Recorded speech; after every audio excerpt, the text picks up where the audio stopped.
Welcome to this section on accounting of banking companies. In this session, we are going to focus on the introductory part.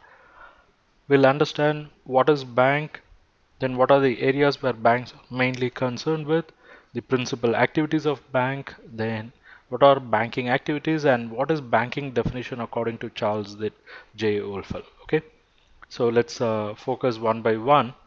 First, what is bank? Bank is basically a commercial institution which is licensed to accept the deposit and act as a safe custodian of spendable funds of customers. So it's an institution. It is given a license so that they can accept deposit and they can act as safe custodian of spendable money of customers. So that's about bank.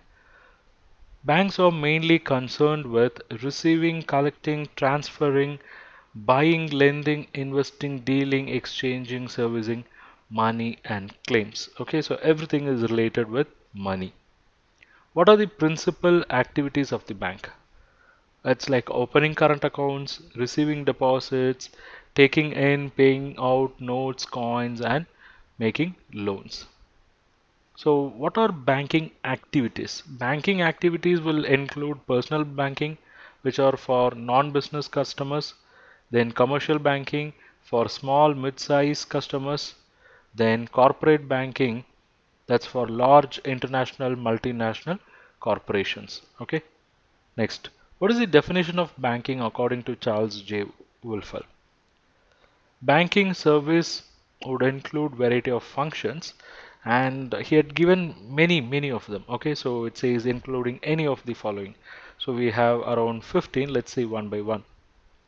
Receiving demand deposits, paying customer checks drawn against them, then automated teller machines, ATMs, then receiving time and saving deposits, issuing negotiable orders of withdrawal, paying interest on that, also providing automatic transfer services for funds from serving accounts to cover checks.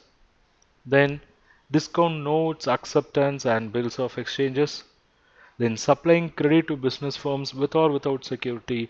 Then issuing letters of credit, accepting bills drawn under that.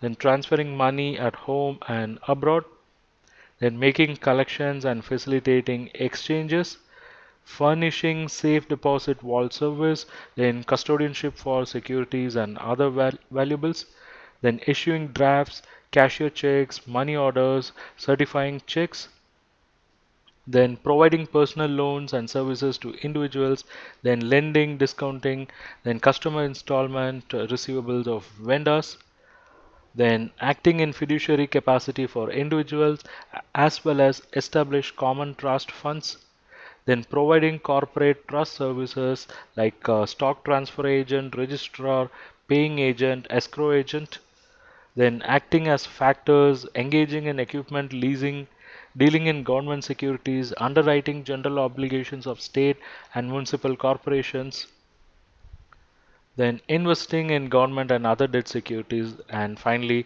acting as fiscal agent or depository for central government, state and subdivision of states. Okay, so these are all the broad activities of banking according to the definition given by Charles J. Wolfer.